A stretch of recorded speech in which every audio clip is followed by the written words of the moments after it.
Welcome to Radio Who, What, Why. I'm Jeff Schechtman. There is no question that the easy availability of guns, especially assault weapons, has contributed in some way to the rash of school shootings. However, we would be naive to think that this is the totality of the problem. Beyond guns, the broader questions always should be how these shootings can be averted. How can we understand and interpret the data from so many past events in ways that help us to prevent the next? In a world where big data is fast becoming the holy grail, can data be used to keep our students safe? To discuss this, I'm joined by Jeff Daniels. He's a professor of counseling at West Virginia University, and his work and research on averting school shootings is groundbreaking. His recent article in the academic journal The Conversation is entitled, "If You Want to Know How to Stop School Shootings, Ask the Secret Service." It is my pleasure to welcome Jeff Daniels to Radio Who, What, Why. Jeff, thanks so much for joining us. My pleasure, and thank you for inviting me. It's interesting, and you've been looking at these things for a long time, that we never really stop to think about the profiles of school shooters and what we can learn from all the past events and how we can use that data, use that information to avert these things. And yet, as you point out with respect to the Secret Service in particular and law enforcement in general, they use these techniques all the time. Right. I think, when we start talking about profiling, there's obviously a lot of moral and even legal issues around that. But one of the main findings that the Secret Service found is that there really is no useful profile of a school shooter. I think the main thing is across multiple school shooters, there's often warning signs or warning behaviors, changes in behavior, things that we can look for that alter from the student's baseline behavior. And so I guess rather than profiling, it's being able to recognize when a student has some kind of a change in their behavior. What are the specific things that history and data and even the Secret Service tell us we should be looking for? Well, oftentimes students that have been school shooters in the past, they may have a change in their academic performance. They may have been an A-B student and suddenly their grades are plummeting. There may be changes in their physical appearance, perhaps less detail to physical grooming and these sorts of things. There may also be kind of a major event in the student's life that is related to this, for lack of a better word, this decompensation. For instance, a lot of students who became school shooters had some kind of a crisis in their life in the months leading up to the event, perhaps a parental divorce. In the case of the Florida shooter, we see that his mother passed away two months before he went on the shooting spree. It may be a breakup with a significant other. These sorts of things seem to be common across many of the school shooters. Talk a little bit about the research, the studies that have been done, some of which you reference in your recent article. Yeah, so following Columbine, there was a big push to try to understand the school shooter phenomenon. And so there were two primary studies that were done. I referenced the study that was done. It was a combination of the U.S. Secret Service and the U.S. Department of Education. And the Secret Service became involved because they're experts at threat assessment. They're experts at recognizing if somebody poses a risk or a danger. So they partnered up and they interviewed 41 school shooters that had been involved with 37 incidents. They also gathered quite a bit of background data from each of these students and the incidents, including news reports, where available psychological evaluations and all of these sorts of things. At about the same time, the Federal Bureau of Investigation, the Behavior Analysis Unit, in particular, Mary Ellen O'Toole, did a similar study where she went in and she interviewed school shooters that were incarcerated and also gathered as much background information as she could. And from both of these studies, we find fairly parallel findings. So when I became interested in this, I grew up in Jefferson County, Colorado, which is, as probably many people recognize, where Columbine took place. And my interest was in the school shooter phenomenon. But in the early 2000s, with these two projects already ongoing, the piece that I found that was missing is there was no research into the averted incidents. So I got a small grant and went to several schools that had intervened to prevent a shooting/bombing attack on their school. I wanted to include only serious and credible situations. So, some student just out of frustration saying, "I'm going to kill you," is not a credible threat. So the schools that I went to, there was enough evidence for a conviction. So I believed that was a pretty good indicator that these were serious and credible threats. And then I interviewed all of the adults who were involved in discovering the plot and then intervening to prevent it. Talk a little bit about some of the things that you found, some of the consistencies that you found. It's almost as if there was a process that took place in some cases. Exactly. There was our primary finding that every person that we interviewed talked about is an area that we just termed school conditions. And these are things that the school, the administration, the staff set up to try to promote a good learning environment, as well as try to break a code of silence. Just briefly, the code of silence was one of the findings from the FBI study. And in over 80% of the school shooting incidents, somebody knew in advance that there was going to be a shooting or something bad was going to happen, but they didn't report their concerns. And so this was termed the code of silence. And there's probably three primary reasons why this exists. I think students either didn't take the threat seriously, or two, they didn't know to whom they could turn. They weren't sure which person they could tell, so they told nobody. Or three, they didn't want to be seen as a rat or a snitch. So in schools that averted a shooting, there were specific efforts that were made to try to break this code of silence. And a lot of that comes down to forming relationships with students and trying to have students feel like there's at least one adult at the school that they can go and they can report concerns to. One school that I went to included efforts to kind of make a distinction for students between snitching, which is telling on somebody to get them in trouble, and being helpful, which is telling because you're worried or concerned about them. So these are the sorts of things that were involved with school conditions. One of the things that you point out is that while many of the stories that surround school shooters after they perpetrate a crime portray them as loners, the fact is that in many cases they've talked to people, they've told somebody information that might have been useful in finding out what might be happening. Especially now. So when these studies were done back in the late 90s, early 2000s, social media wasn't up and running as it is today. I think especially today we see a lot of social media chatter events. And there have been quite a few school shootings that have been averted because the individual would post something on social media. Now we know about Cruz that he had quite a bit of social media presence, where he even identified himself as desiring to be a professional school shooter.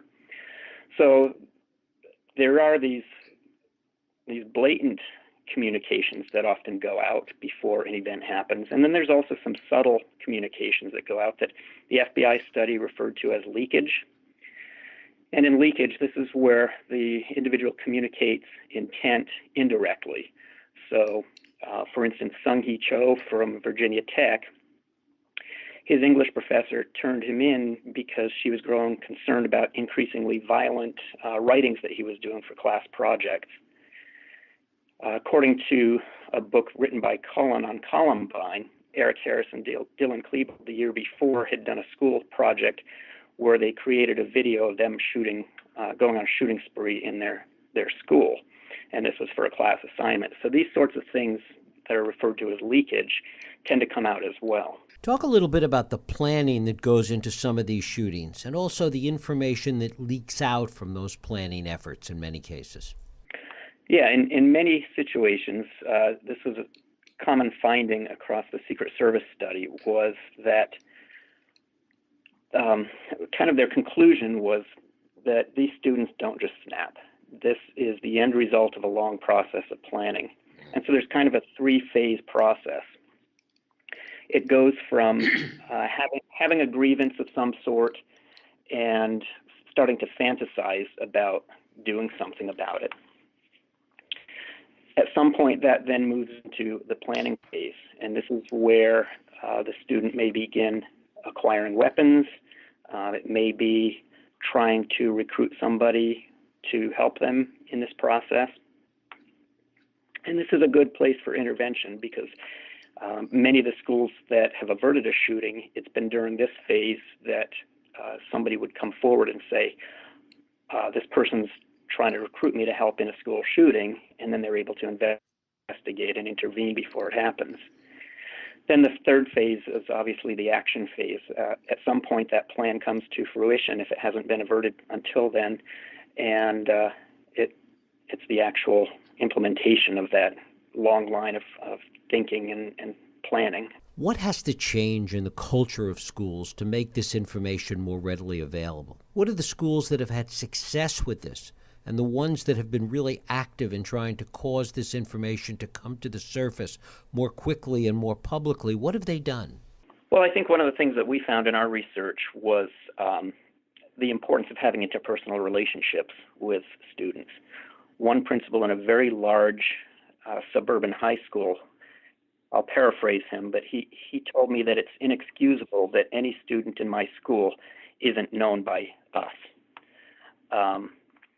And so one of the things that they do actively to try to develop these relationships is teachers eat with the students. At every single table in the cafeteria is a teacher. And he said you would be amazed at the kinds of things that the students tell them once they get to know them just beyond being a teacher. Another school that I went to, the principal said that he implemented a policy that every teacher is to compliment every student every day. Just notice something about them and pay them a compliment. These are fairly simple things. We said some of these are even fairly minimal compliments. It may be as simple as, thank you for not falling asleep in class today. It lets the students know that somebody's attending to them and knows that they're there. I think, in one other school, and this was actually a study that I did on school hostage takings that were successfully resolved, but for that school, during all the movement times, so between classes, before school starts, during lunch, all of the teachers are asked to be out in the hallways, and they're doing two things. A, they're monitoring, which communicates to the students that that I can't get away with anything, or for the other students that I'm safe. But B, they're talking to the students as they go by, and they're getting to, they're asking about, how's that issue that we were talking about the other day? Just these sorts of things, so the students feel like there's somebody there that knows them and cares about them. And I think another one of the things that we found across schools were active efforts to try to prevent bullying. And so that's, treating all students with dignity and respect. It's when somebody comes forward and says either I'm being bullied or harassed, or somebody else comes and says, I see that Johnny is being bullied, that the adults in the school take some proactive steps on that, rather than either ignoring it or maybe even giving bad advice to the student, but actually going forward and helping that student to resolve the problem. Given the important role that the teachers play in this paradigm that you're laying out, to what extent do you think that this would be impacted by the students knowing that the teachers were armed, for example? I think for some students that would probably put up a barrier. I think some students are going to be very concerned about that, and they're not going to want to be too close to that teacher. I think for other students it may convey a sense of safety and security, but whether or not arming teachers would be an effective strategy, there's lots of opinions out there on that, but not a whole lot of data. I guess the question is the difference between teachers being armed if an incident happens versus the negative impact of armed teachers in ways that can prevent or avert one of these incidents from taking place at all. Yeah, I think one of the things that was clear after Columbine was that schools started to feel a little bit like prisons. A lot of schools bought metal detectors. They had zero tolerance policies. The schools rightly were locked so that intruders or external people couldn't get in. But I think that took a toll on educational morale, these sorts of things. I think if we arm teachers, that's going to continue this notion that schools are very dangerous, and B, they're kind of prison-ish. And just a word on that dangerousness. There's been a lot of research that's been conducted that's looked at the fact that schools continue to be the safest place for our kids. These mass shootings attract a lot of attention. They're horrific, they're traumatic, but statistically, children are still much less likely to be killed at school than they are outside of school. So in some ways, it's a perception that no school is safe. And if we arm every teacher, that's kind of feeding into that perception. With respect to kids coming forth with information, what do you see the data telling us with respect to gender differences? Are girls, for example, better listeners? Are they more willing to come forth? Do they have a better sense of the emotional upheaval of their classmates? I don't know of any data on that. So I would actually, I'm working right now with the Police Foundation. We're developing a database of averted school shootings, and that would be an interesting variable to look at, is what is the gender of the person that came forward with information. I think anecdotally, I see that it's perhaps about 50-50, but I haven't really looked deeply into that question. In the article, you talk about some of the things we can learn from the Secret Service. Talk a little bit more about that and what we learn from their talents and skills that they bring to these kinds of issues. Number one, these are rarely sudden, impulsive attacks, and most people knew about the attacker's intentions before it occurred. And so the implication of that, of course, is that we need to get better at listening and forming the kinds of relationships that students will tell us what's going on. We talked a bit about the main finding of either leakage or communicating outright their intentions. And I think that one is an important finding, because when schools avert a shooting, they're taking all rumors seriously and they're acting upon that. We haven't talked a whole lot about that most of the attackers felt bullied or persecuted in some way. And that's an important issue. And I think that we can't overlook the fact that there are still a lot of cases in schools where students are being persecuted, they're being bullied, they're being picked on. Now, not all school shooters have been bullied, and obviously not all bullies become school shooters. So research has found that there's really a couple types of bullies. There's the aggressive bullies, who are kind of what we typically think of. There's also victim bullies, and these are students who are being victimized themselves, but then in turn they go around and they bully someone else. And then there's now a more recent social bullying, which is kind of what we see in social media. It may be spreading false rumors about somebody and these sorts of things. So these issues really need to continue to be dealt with. Would it make a difference, based upon your studies and your research, if schools, particularly larger ones and particularly really large high schools, began to hire an individual whose job was dedicated to monitoring these kinds of behaviors in at-risk kids? I don't know that they necessarily need to hire somebody. I think existing personnel can do that fairly effectively. I think teachers who have daily contact with students, I think if they know what to look for, they can be effective. I think an underutilized resource that all schools have is the school counselor. And often, especially in high schools and in larger schools, unfortunately, school counselors who are trained mental health providers are being used to help students with career issues, trying to find scholarships, maybe even doing the scheduling for the school. And I think school counselors really are trained to be able to look for these sorts of things and then intervene. And so maybe educating school administrators about the roles and functions that school counselors as well as school psychologists can play in preventing these sorts of events. Talk a little bit about how this research and how the work you're doing is looked upon by both schools and law enforcement, and are they taking this approach seriously? In my study on averted school shootings, and it's fairly old now, we published it in 2010. I collected the data starting in 2004. At that time, the schools that I talked to, especially administration and school resource officers, were very aware of these studies that were done by the FBI and the Secret Service, and they were trying to implement some of the recommendations into their schools.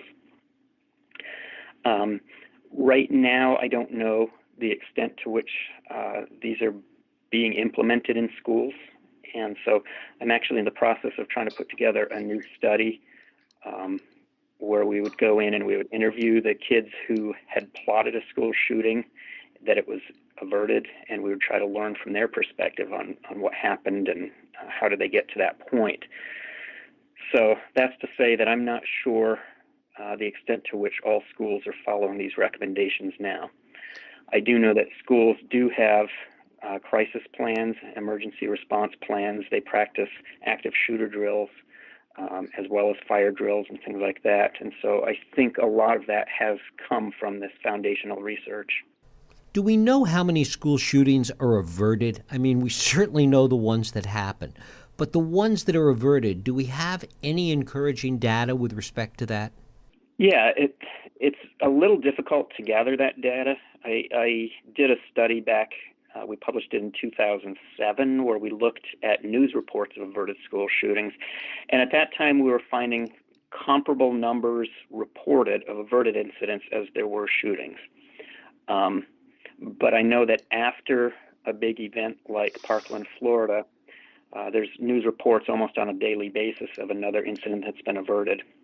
And so that's really why, with the Police Foundation, we're trying to put together this database that we can go in. Law enforcement who intervened to prevent a shooting, we're encouraging them to go into the database and enter their data, that we can really study this on a better level than we have before.